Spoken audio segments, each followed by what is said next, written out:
ريخوتي يا ربي خواي شفاء عاجلان بو بنيري يا ربي خوايا دەروی خێران لێ بکەیتەوە. باسی نظرمان کرد وتمان الرجل ونظر الرجل إلى المرأة على 7 أضرب. باس يكمل كرت ما النظر إلى أجنبية لغير حاجة ما بيبيست أتشن من هيك من هنا باس ما كرت ضرورة بطالب علم كالنظر حرام خوي بباريزيت وبتايبت لو شناني كشوني قلبالغية بازار كان زانكو كان دايرة كان أو شناني كشوني قلبالغية تێکەڵی خەڵکی زۆر تیا تێکەڵە بێ ئافرەتی زۆری تیا ئەبێت بۆیە لەو شوێنانەیە مەترسیە بۆ سەر طالب علم خۆی ئەسڵەن بۆ سەر هەموو کەسێک مەترسیە بەڵام بۆ سەر طالبی علم دووقاتە چونکە ئەو بەدوای علمە ئەکەڕێت دەرگای علمیش ئەگەر بوو بێت هەر کەسێک مەعسیەت بکات بە نەزەری حرام بکات لە خۆی داخات ئەو ڕێگای لە خۆی ئەبچڕێنێت. وسفيان الثوري رحمة إخواني البيت كان إذا خرج يوم العيد يقول إن أول ما نبدأ به اليوم غض البصار. سفيان الثوري رحمة إخواني البيت أويت أقربوا بواي روجي ججن درب شوية لمال عادة روجي ججن خلق زور درجات أو خلقاني كدرج بوس كتشون كريك بيدراوة آفرت بشي بونيجي ججن آفرت كان زور بن وكزورش بون عرضاً بو أويك خلقي سيدان بكات.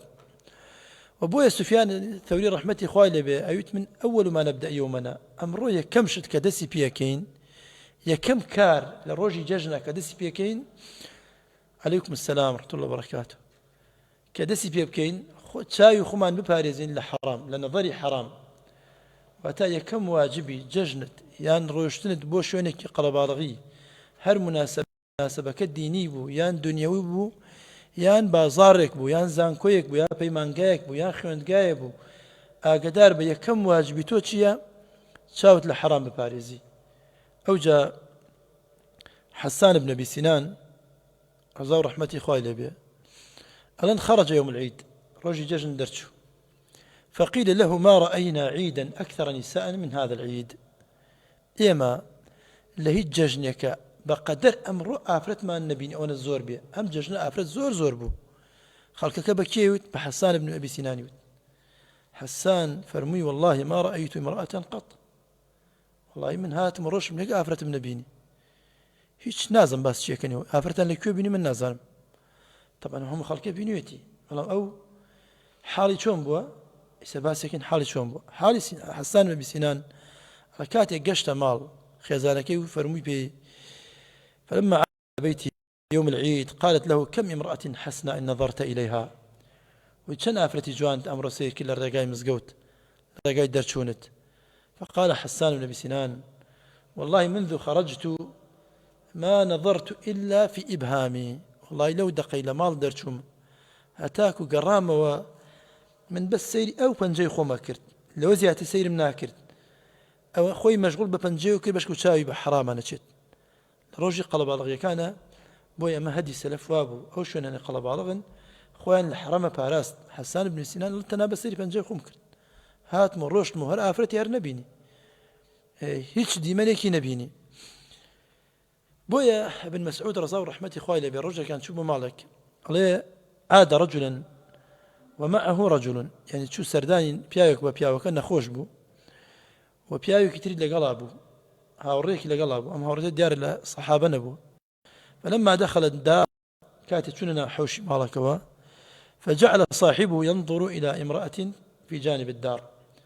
هاوڕێکەی ئافرەتی بینی هە سەیری ئافرەتەکەی کرد کاتێ ابن مسعود ئاگادار بووە سەیری هاوڕێکی سەیری ئەکات سەیری ئەو ئافرەتە ئەکات فەرمی والله لو تفقأت عيناك كان خيرا لك والله چاوەکانت کوێر بوو بواە زۆر باشتر بوو زۆر قازانجترت بوو کە ئەم نەزەرە حرامەت کرد. ئەو جا ئەگە ابن مسعود بێتەم سەردەمی ئێمە ئەبێ بە چەند کەس بڵێ خۆزگا چاوت کوێر بووە بەس ئەمەت نەکردای هیچ لە نەزەرا نەما هیچ لەوە تێپەڕی کرد طالب علمە و هەتا بەیانی لەگەڵ کچە قساکات بە فەیسبوک بە واتساپ بە ماسنجەر نامەی خۆشەویستی بۆ یەکێ نێرینەوە وجاروا ديش للريزية كم شون يرجكات أما أنا قبل مسعود بيان بينا بيت شان بيبلت لا تشاوت كير بي قوت كر بيت زمانت لال بيت دست قوش بيت أما أنا همي معاصين برهن أما أنا همي معاصين ريقي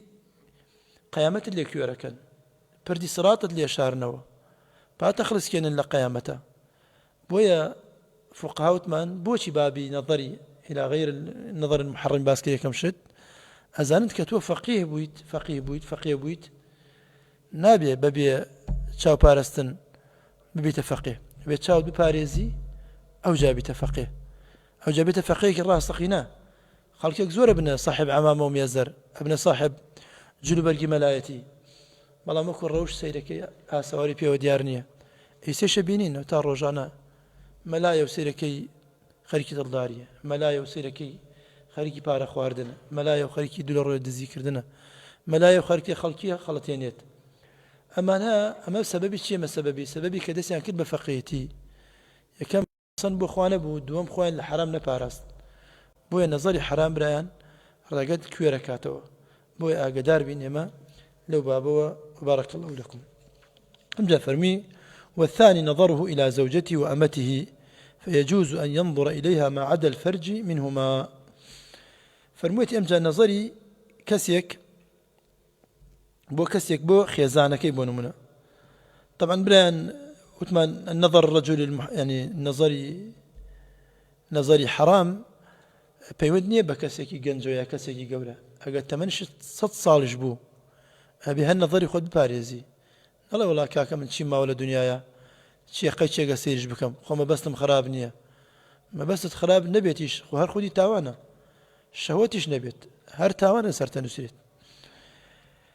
أوجه فرمي والثاني نظر أي الرجل إلى زوجته وأمته فيجوز أن ينظر من كل منهما ما عدا الفرج منهما أما الفرج فيحرم نظره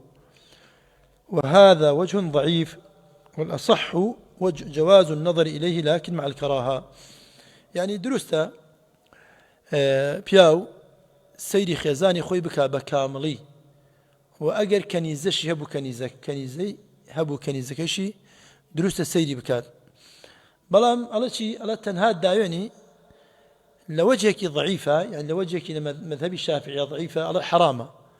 بلام وجهها صحيحة كان مكروها بياو سيري شبكا سيري دايوني خيزاني بكا بلام بنا أمش ضعيف لما زبي الشافعية صحيحة يعني مكروها صح راس مكروها بلام حقيقة مباحة برام كشينية بلقي لسرنية شنك تحريم شيء الأصل لعاداتها شيء إباحة حتى يرد دليل بالحرمة هتاكو بلقيك بي بكات وليرش بلقيك نية أما مسألة حرام بكات والثالث نظره إلى ذوات محارمه بنسب أو رضاع أو مصاهرة وأمته أمجا نظري وكسا بو محرم كاني بو خشكي بو دايكي طبعا باسي محارم بس يجور كردوا بالنسب والرضاعة والمصاهرة نسب يعني كسيك محرمة بوت حرام لسرت بحكم خزمايتي نسب يعني باوكو دايكتا أن يكيكا يان ميمكتا يان خشكي دايكتا يان ننكتا يان يتربوك كساني يان خشك ذاتا يان برازاتا أما أنا بيوتريتي محرمات بالنسب بحكم بهويس النسب ولا سرت حراما يان رضاعة وتاشير دان يان مصاهرة زواج يعني دايكي خيزانكات يعني كتشي خيزانكات بيوجنك ما ركلو كتشيكي هي يترى ما هنا كان يعني بلاي خيزاني كركات ما نبي يترشي بسبب مصاهرة بسبب زواج يعني خشكي خيزانة أما لسرت حرامنا معنا ألا ونظروا إلى ذوات محارم نسب أو رضاع أو مصاهرة وأمته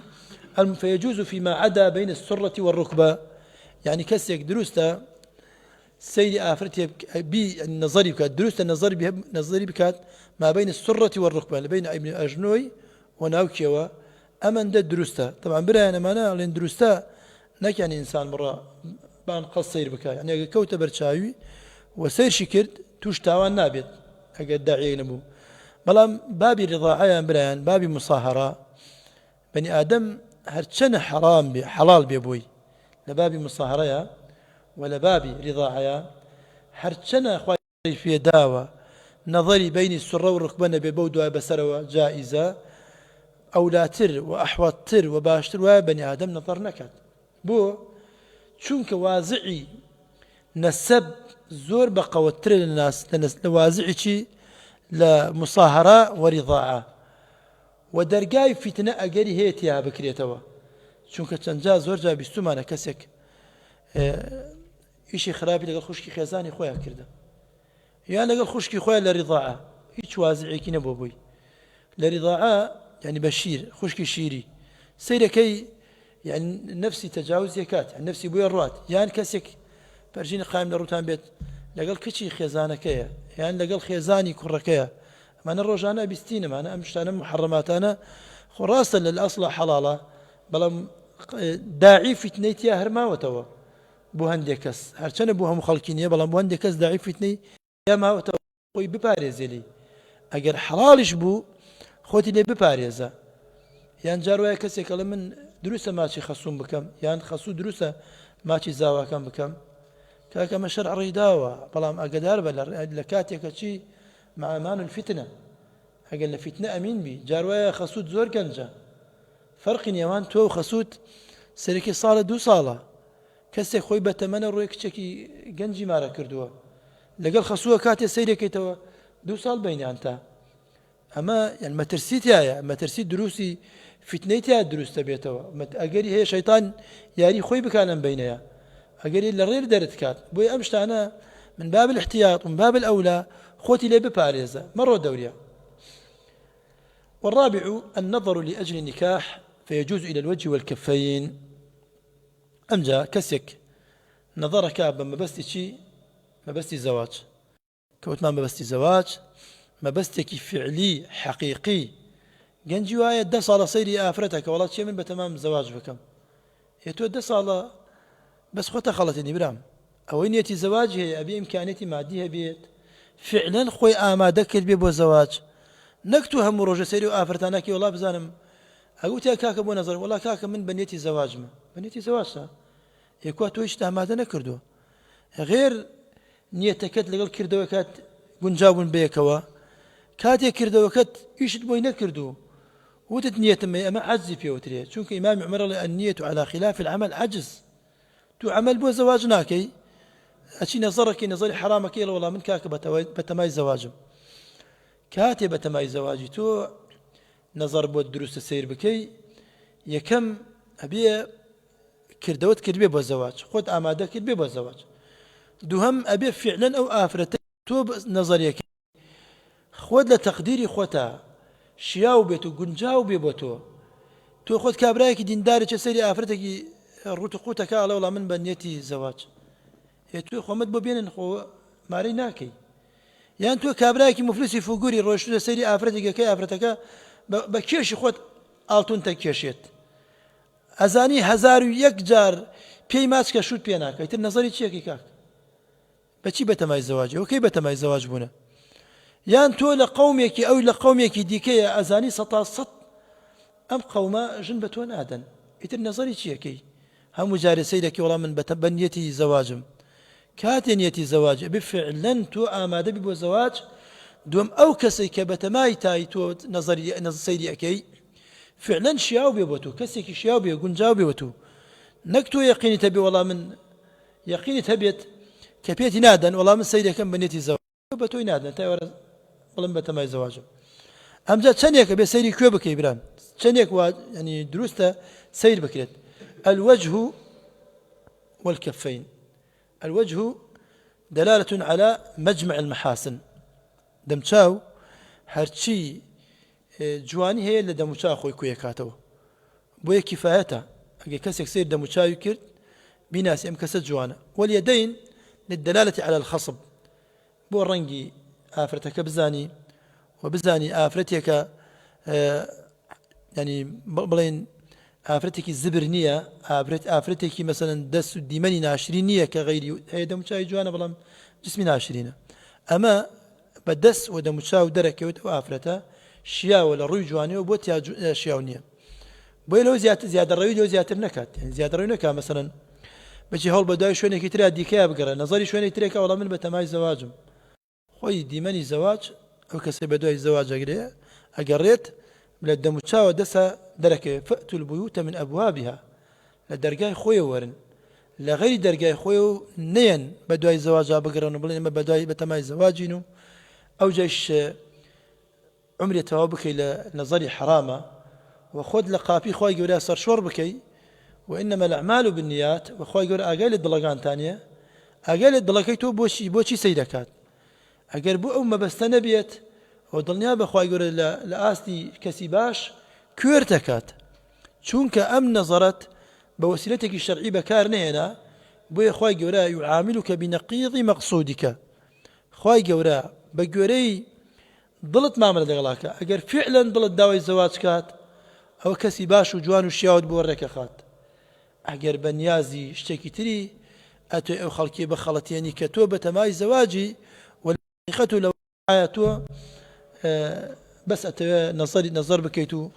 تووشی خۆت حرام بکەیت ئەو کاتە دروست نییە برایان بۆیە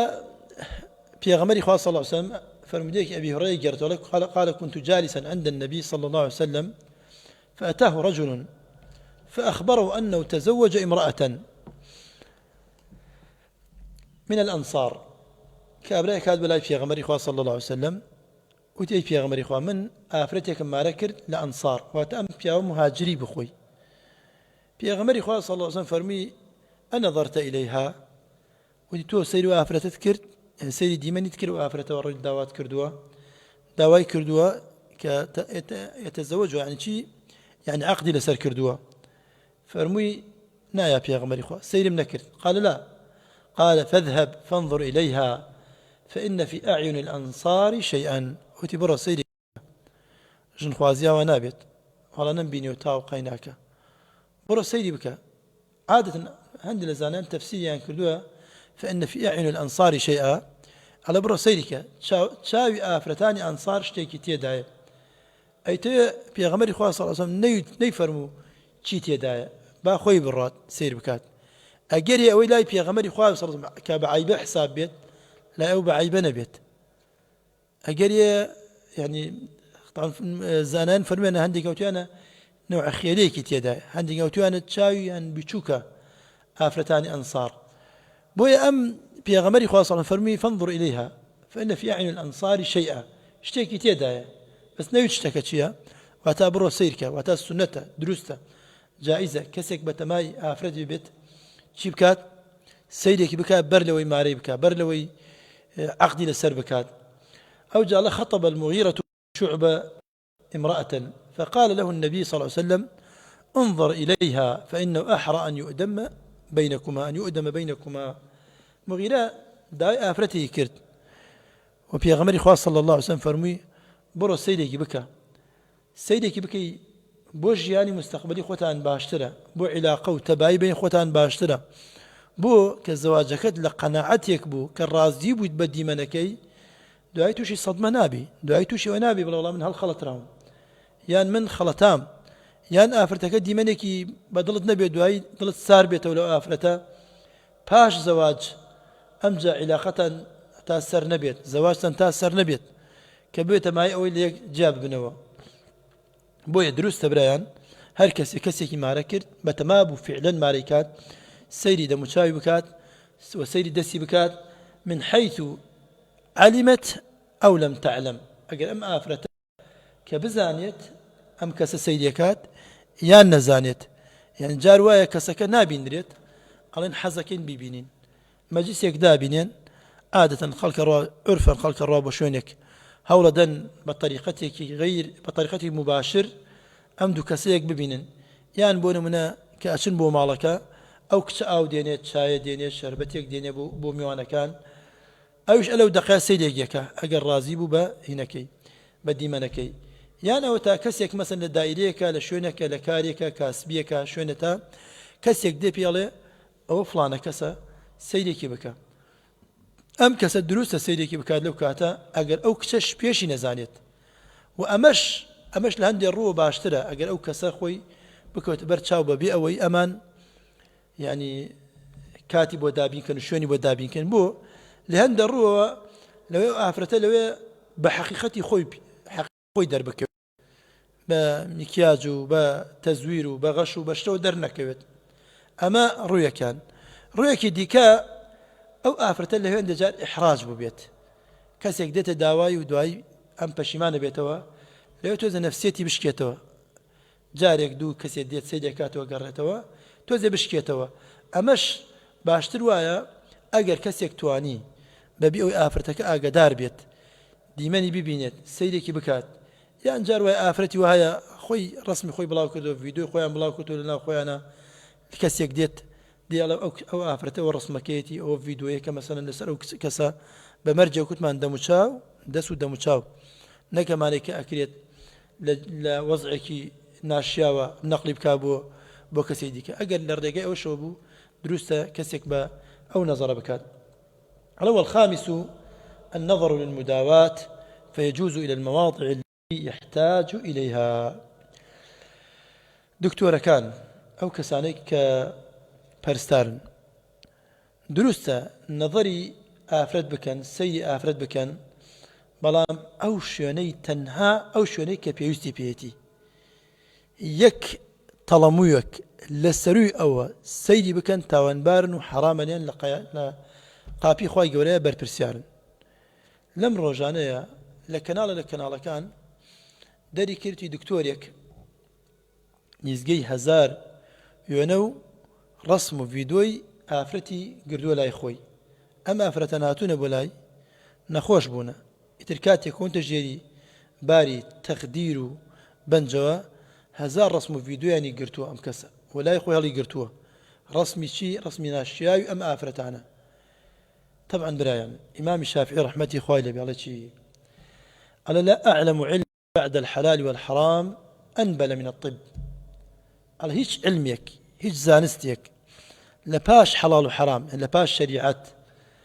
باشتر نییە و چاکتر نییە لە علمی طب نەبێت. واتە علمی طب ئەگەر کەسێک بە شیاوی بە چاکی بە کاری بێنێت باشترین علمە لە پاشی چی لە پاش حەڵاڵ و حرام لە پاشی شەریعەت. بەڵام زۆر بەداخەوە زۆر لە دکتۆرەکان ئەم پیشەیان نەکرێت پیشەیەکی خراپ یەک لە ڕووی مادیەوە واتە لە ڕووی شوبهاتەوە و دوو لە ڕووی شەهەواتەوە. دکتۆری وا هەیە ئیستیغلالی نەخۆشی کردووە بۆ کاری حرام ئیستیغلالی نەخۆشی کردووە بۆ نەزەری حرام هەتا ئێوارە سەیری حرامەکات ئافرەتێک پێویست ناکات جێگایەکی لە گیانی ببینێت ئەو کەشفێکات ئافرەتێک پێویست ناکات دەست لە شوێنێکی بدا ئەو شوێنە پەیوەندی بە نەخۆشیەکەەوە بێت ئەو دەستی لێ ئەدات. ئافرەتێک ئەکرێ بە دارێک بە قەڵەمێک بەشتێک دەست لەو شوێنەی بدات ئەو ئیلا بە دەست لێ ئەدا ئاگدار بن. واللهی برایان ئەو دکتۆرانەی کەم ئیشانە ئەکەن خوای گەورە ڕاتانەگرێت لە قیامەتە وەقیفوهم ئینهم مەسئولون ڕۆژی قیامەت خوای گەورە ڕایەنگرن ئەوانەی بەرپرسیار بوونە ئەوانەی مەسئول بوونە ڕایەنگرن بەخوا یەک ڕۆژ لە حزوری خوای گەورەیە 50,000 ساڵە 50,000 ساڵ خوای گەورە ڕاتەگرێت لەسەر ئەم ئامانەتە ئەگەر نەتپارەست بێت. خوای گەورە فەرموویەتی یا ئەیها الذین آمنوا لا تخونوا الله والرسول وتخونوا أماناتكم ئاگدار بن خیانەت لە خوای گەورە نەکەن خیانەت لە پێغەمبەرەکەی نەکەن خیانەت لەو ئامانەتە نەکەن کە بەدەستانەوە دراوە ئەم نەخۆشانە ئامانەتن بەدەستانەوە. بەخوا ڕۆژی قیامەت خوای گەورە ئێستا لە دنیاە تۆ بە چاوی نیەچیرێک سەیریەکەی بەڵام بەخوا خوای گەورە لە قیامەتە حسابی خوشکت بۆ کا لە قیامەتە پێتەڵێ ئەوە تۆ نەزەری حرامت بەرامبەر خوشکەی خۆت کرد ئەوە دەستێژی خراپت کرد لەسەر خوشکەی خۆت. إنما المؤمنون إخوة المسلم أخو المسلم وبيغمر إخوة صلى الله عليه وسلم فرميتي المسلم من سلم المسلمون من لسانه ويده مسلمان راستقين أو كسيا كمسلمانان بارزراو أبن لدسيان ودميان ولا نظريان ولا كاري حرام بوي آقدار بن أوشتانا نكن أوش تصويرانا أو فيديوانا نخوشان ديتا بردستان تصويري نكن بو خلقي دركن جاروێ ڕکلامی بۆکەن جاروێ دیمەنی ئافرەتێ دەرەکەن لەبەرەوەی ڕکلام بۆ خۆیان بکەن خی گەورە فەرمێت يعلم خائنة الأعين وما تخفي الصدور خی گەورە ئاگدارە لە ئەو چاوە غایەنانە ئەو چاوانەی کە خایەنن ئاگدارە لە دڵەکان چی تێیە لە ناخەوە خی گەورە فەرمێت إن الله لا يهدي كيد الخائنين ئاگدار بن خی گەورە موفقتان ناکات خی گەورە فەرمێت إن الله لا يهدي كيد الخائنين نابینین بەرەکەت سەردەست زۆربەی دکتۆرەکان نەماوە سەبەبی چییە سەبەبی ئەوەی خیانەتیان کرد لەگەڵ خی گەورەیە لە ڕووی مادەوە و لە ڕووی شەهەواتەوە بۆیە خی گەورەش بەرەکەتی لیان سەن بەرەکەت کەرامەتە کەرامەتیش نادرێ بە کەسێکی فاسق کەسێکی فاجر کەسێکی زاڵم کەسی ستەمکراو ستەمکار ببرن لە کەسی ستەمکار کەس ئەم جۆرە کەسانە بەرەکەتی خوا بەریان ناکەوێت إن الله لا يهدي كيد الخائنين إن الله لا يحب من كان خوانا أثيما هر کەسێ غاين بێ خائن بێت نەخۆشەکانی بەردەسی خیانەتیان لێکات وەکو چی لە ڕووی وەزیفەتەوە لە ڕووی ئیشەوە لە ڕووی مادەوە استیغلالی مادە بکرێت دەرمانێکی پێ بدرێ پێویستی پێ نەبێت و نەزەرێکی حرامیشی بۆ درێژ بکات کە خی گەورە پێ ڕێنەدا بێت وە هەمان کاتشە ئامۆژگاریمان و نەسیحەتمان بۆ ئافرەتانە هەیە ئەگەر هەتاکو یەک دکتۆرێکی ئافرەت هەبوو نەچن بۆ لای دکتۆری پیاوان بەخوا زەمان گۆڕاوە برایان زەمان نەماوە کوجاران نەماوە دکتۆرەکان جلە سپیەکان لەبەر کردیتر تاوت و بڵێ ئەمانە مەلائیکەی سەر عەرزن بەخوا بەداخەوە زۆرێک ئەڵێن زۆریشم حەقیقەتێکە و هەموو خەڵکیش ئەزانێت جلەکەی سپیە و دڵی ڕەشە بۆیە ئەم دڕەشانە خۆتان منێنە بەردەست ئەم دڕەشانانە خۆتان منێنە بەردەستی ئەو جۆرە گورگانەی کە وەکو گورگ هەڵسوکەوت لەگەڵ نەخۆشەکانە ئەکەن ئێمەش ئەم باسەکەین کە ئەڵێن زۆری ناڵن هەمووی خەڵکی باش لەسەر عەرزە لە هەموو جێگایەکەمە هەیە لە هەموو تاریکیەک بەشە ڕووناکیەک هەیە لە هەموو شوێنێکی خراپە کەسانێکی باشن لەناو هەموو چینێکی خراپە کەسانێکی باشن بەڵام بەداخەوە کە ئەڵێن زۆری ئەمە واقع ناتوانین لەم واقعە بە دەربین بۆیە دکتۆر برایان ضرورە نەزەری بۆچی بێت نەزەری ئەوە نەبێت بە گوێرەی پێویست لەوە زیاتر نەبێت ئەتوانی ئەو جێگایی کە پێویستی بە عیلاجە بە ئەوەندە ئەوە نەی پێویست بە عیلاجە بانی باقیەکەی بدرێت تۆ نەیبینی ضرور نییە خۆت تووشی قیامەت مەکە تووشی تاوانی قیامەت مەکە تووشی ڕاوەستنی خۆت مەکە لە بەردەم خوای گەورەیە ڕۆژێکی زۆر درێژە لە بەردەم خوای گەورەیە ئەوەستی بۆیە ئاگدار بە خۆت تووشی ئەم تاوانە مەکەن و نەزەریش حرامە لە سەروی ئەوەی کە شەرع پێی پێت داوە حرامە نەزەر بکەی أمجد والسادس بريان النظر للشهادة أو للمعاملة فيجوز النظر إلى الوجه خاصة لكاتي الشايتية يعني لكاتي معاملته فروشت نكرين جاري أفرت فروشت نكرين كات اشتكر لك اشتك بقرزبات أم صاحب دكانة بيوست ضرورة أو كسب ناسيت أو أفرت هاتو بلا اشتي قردوا بلام شي نظرێکی بەبێ شەهوەت نظرێک ئەوە بێت مەبەستت ئەوە بێت نظرەتەکە فعلەن ئەم کەسە بناسیتەوە کە تۆ شتی بە قەرز لات بردووە منطق نییە تۆ کە شتێ بفرۆشی بە کەسێک پێی بفرۆشی و نەزانی دیمەنی نەزانی چۆنە بەیانی ئەگە کەسێکی دیکە بێ بڵێ من فڵانە کەسم بەڵێ نازانم خۆی بۆ یا خۆی نەبووە بەڵام ئەبێ بزانی بەڵام ئەوش زیادە ڕەویتیان نەکرێن لە نەزەر ئەوە بۆ شایەتی جارۆ پێویستەکە بۆ شایەتی کەسێک بێ بەچی بکات شایەتی لەسەر کەسێ بدات ضرورە ئەم کەسە ببینرێت بناسرێت شکلی بناسرێت ئەم ئافرەتە بەڵام لێرە وەکو خاتب نییە خاتب وتی ئەلوەجه واليدين لێرە لەبەس دەموچاو وتمان دەست لەوێ بۆ علامەتە بزانم ئەم دەسە ئەم کەسە دەستی دیمەنی ڕەنگی خوشونەتی نەرمی لە دەسا دەرەکەوێ بەڵام لە شایەتی پێویست نییە لە شایەتی دەموچاو پێویستە دەستیش حرامە بێ لێرە واتە لەو کەسانە دروستە دەستیش سەیری دەستیش بکەن کە بەو نەزەرەوە فيجوز النظر أي نظره إليها وقول للوجه خاصة يرجع للشهادة والمعاملة واتى نظري أو نظري كحلالة وكحرام نية بوت دموچاوە لا غير بۆ دەست دروست نییە نظری دەست ئەگەڕێتەوە بۆچی بۆ خاتب ناگەڕێتەوە بۆچی بۆ معاملە و وەشایەتی إلا لحالتك بۆ نمونە بارك الله إنجا أما لحالتك ترى چییە ئەگەر کەسێک کارێکی بەدەستی کردی بێت ئەو کەسە دەستی بینی و بێت یعنی چۆن بۆن نیشانەیەک بەدەستیەوە بێت شوێنی برینێک بەدەستیەوە بێت شتێکی نووسی بێت شتێک علامەتێک بەدەستیەوە بێ بەدەستی بیناسێتەوە بۆ شایەتی بۆ معاملەت دروستە یان ئافرەتانێک دێن بۆ نمونە کامل بانچاوی خۆیان داوە بەڵام علامەتێک بەدەستیانەوە هەیە علامەتێک بەدەستیانەوە دیارە و کاتە دروستە سەیری دەستی بک بەش ئەو علامەتە بناسێتەوە ئەم جاڵێ والسابع النظر إلى الأمة عند ابتياعها فيجوز إلى المواضع التي يحتاج إلى تقليبها البيع والابتياع جوازي للنيواني هنايا البيع فروشتن والابتياع كرين شت سندن ابتياع بزيادة التاء شيا ابتياع يعني الشراء على دروستا أجر كسيك كنيزيك بكريت جاريك بكريت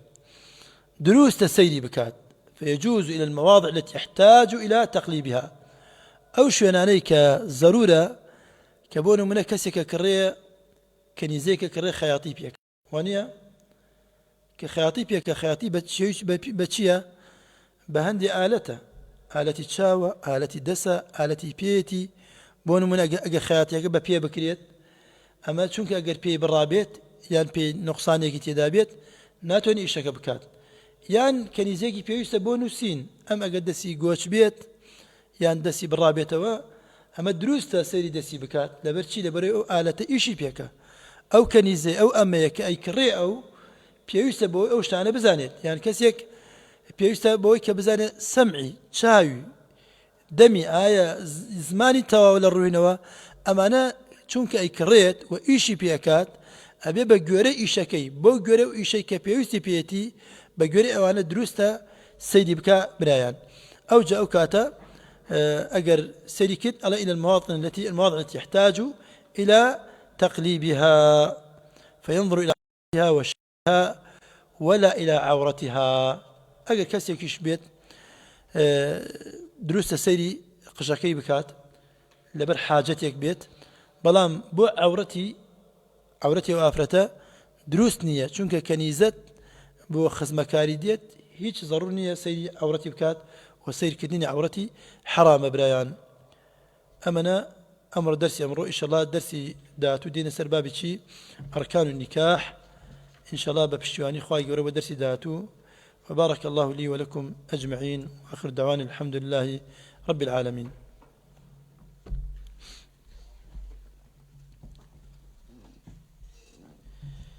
برام ببر إن شاء الله من أبي برام شوكا